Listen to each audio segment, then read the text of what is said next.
Okay, so I know it's been forever, but finally, here with a video, still have so many subjects to talk about. First one that we're going to talk about, and I'm going to probably talk about two, so I have more videos to do. And the first one is about eating when bored. So let me tell you something. The average person eats when bored just because that's just the habit that they've made. We sit down and we watch TV when we're not doing anything, and we tend to eat when we're watching TV. We have to create new habits. So that is the first and most important thing. I did a challenge a really long time ago about, I said, every single time you are planning on going to sit down and watch TV, don't do that. Go do research, go watch YouTube videos, go get out of the house, go do exercise. I challenge you to not watch TV for a week. That contributes to the boredom. That, I mean, there's nothing on TV, so I'm just going to go eat. But like, majority of the time you watch TV, and what does it also do? It gets you to do the things that you don't want to do. You are watching TV, and there's all these commercials about food and supersizing and all that other garbage. So the biggest thing is going to be keeping yourself active. When you're bored, don't tell me that there's nothing that you can do. There's always something. YouTube is out there for, you know, learning about things. If there's something that you want to learn about, and it doesn't have to be fitness related, you know, maybe you have a new job and you want to do some more research on it, or maybe you're like, you know what, I want to take up a hobby. Let me go Google average person's hobbies, and then maybe learn a new trait. I mean, like sewing, it could be anything, but there's so much more that you can do to increase the quality of life, as opposed to wasting time watching TV. I'm not saying I don't watch TV. I do, but I maximize every minute of my day. So if I have a half an hour to watch TV and I just want to chill and lay on the couch with my son, I could totally do that. But all the other times during the day, I'm being active. I'm doing things. I'm constantly working my mind. I'm always trying to be a better health coach, better at everything. You know, even reading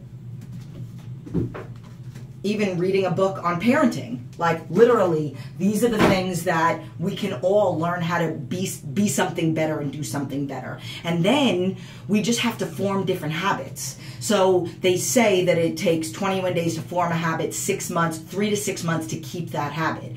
So if you tend to, and this is coping skills, if you tend to overeat after dinner, you have to come up with a coping skill, not sit down and watch TV after dinner, not be eating dinner while watching TV, do something different. So I made one of my clients and her mom that I used to train, they would go take the dog for a walk right after they were done eating dinner, creating new habits. So then they were less likely to go back and eat more food.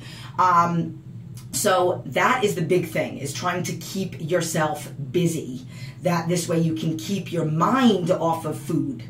So then there's another one. Somebody asked me about having a 4-month-old and about, what were her words exactly? Making time, staying at home with a 4-month-old, getting back into shape, selfish feelings of wanting to care for myself. It doesn't have to be selfish. But in a way it kind of does, but not in a way where it's like you're neglecting your child because you want to take care of yourself.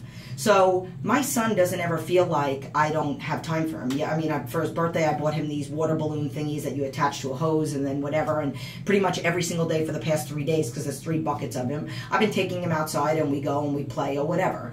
But I get my, like we did this new workbook that my mom bought for him for his birthday, because I only want my son, he got a few Pokemon stuff, but he doesn't get toys. He gets learning things, because I'm always going to keep this working, and then playful things, because, you know, quality of life. He's freaking 7 years old, so I want him to be able to enjoy himself. But I have the time to do those things with my kid so that he doesn't feel like he's being neglected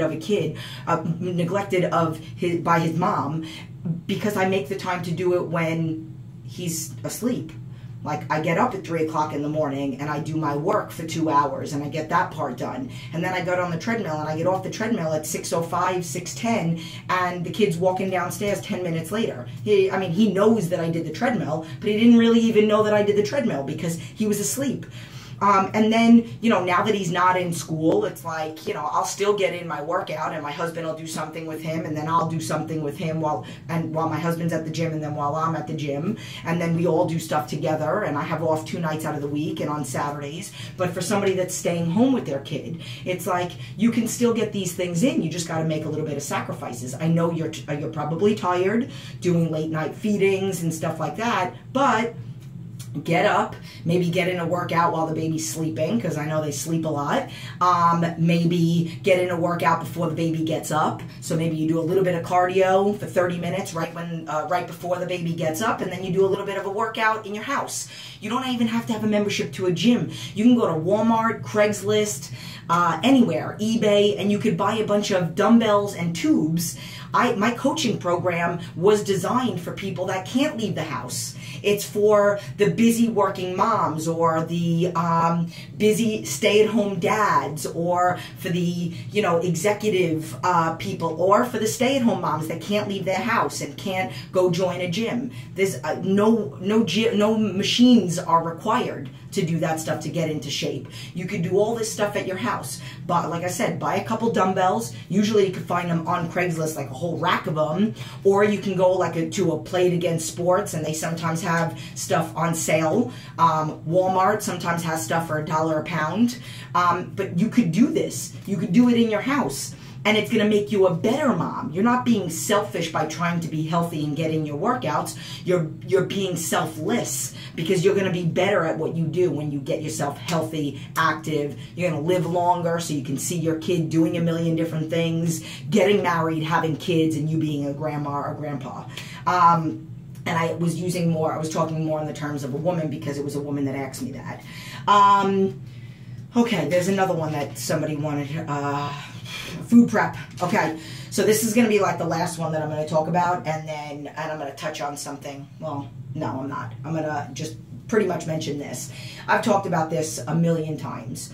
Food prep is so important, and it does not matter what you do. If you're an astronaut and you're at work all day long, if you travel for work and you're on a plane almost every day, or you're on a plane and working in the middle of the week, you leave on a Monday and you come back on a Friday, but you live in another state or whatnot, if you travel all day long like you're in your car all day, and all of these things are, I've never trained an astronaut, but all of these things are experiences that I've had with clients. Or if you're a stay-at-home mom, dad, or whatever, it does not matter. You have to get your food prepped. And I know a lot of people that actually work from home, either they own their own business and they work from home, they don't think it's a big deal. And they think, oh, it's no big deal, I got the food right there. No, you still need to prep, because even if you are at home with a new baby, or just at home, or at home and at work, you will tend to graze, eat more when it's not prepped and separated. It might take you might be exhausted, or not exhausted, but like starving, and then nothing's ready for you, so now you have to make it, and then you have more of a tendency of overeating because now it took time to prep and make. So it's all about convenience. You'll be better at what you do. And there's nobody that can tell me they don't have an hour to 2 hours one day out of the week to prep for the week, or 2 days out of the week. I prep 2 days a week, and I always overlap my days so I never run out of food. So on Sundays, I prep to get me until Friday, and on Thursday, I prep to get me until Monday. So, and it only takes a couple minutes. The only thing that I do at night is I get my oatmeal ready for the next day, or my sweet potatoes ready for the next day, because you don't want to make those. It's more about the protein and the vegetables. But it's so important to do that no matter what. You will make life, and and ultimately what this life is about decreasing stress, having more time to do the good things that make the quality of life that much better. So if you're eliminating things like, you know, you get up, you brush your teeth, you take a shower, and you eat your meals, and that's it. And then you have all this time during the day to get in your workout, of course. You have all this time in the day to do all these other things. Most of the time people are wasting time driving, wasting gas, and this I've explained to people before. You waste time, money, and all that stuff, and internally you're wasting away at your organs, poor choice of words, but for example, I don't have time to do this, but yet every day in the middle of the day you spend 15 minutes driving to, let's just use Subway, 15 minutes driving to Subway, the gas that you just wasted to go to Subway because you just couldn't make yourself a sandwich or a healthy lunch the day before or Sunday or over the weekend for the whole week, and then you go to Subway and you're eating something that's too high in carbs, not really real chicken or turkey, super high in sodium, and you have no idea how long those vegetables and that food has been sitting on that counter. I am super, super OCD. I have to control everything I put in my body. I don't say this at all. I say this in the most humble way. I am very happy with the way that I look. I do want my legs to be bigger, so that's what I'm working on right now, working on keeping my shoulders big, which I'm very happy with the progress that I've made on myself. But I refuse to put something in my body that I don't know how it's going to work to my advantage. So when I talk about fuel for my body, somebody that has Crohn's disease, colitis, that their thyroid is pretty stable right now, but had once had hypothyroid and has many medical conditions with elbow issues, shoulder issues, was told I needed a double knee replacement in my knee, I have fasciitis in my feet, like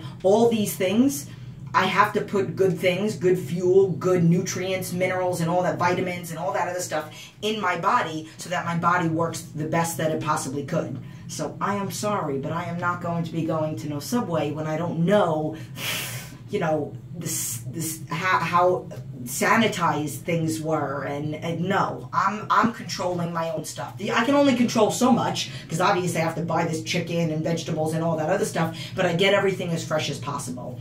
I think you guys get the point. Those are going to be my 3 subjects.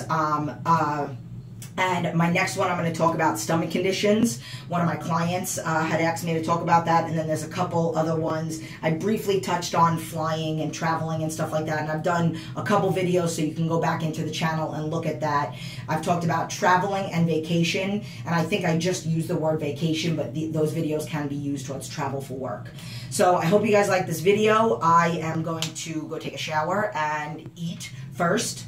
Just finished my cardio, super soaky, and I love you. Mwah.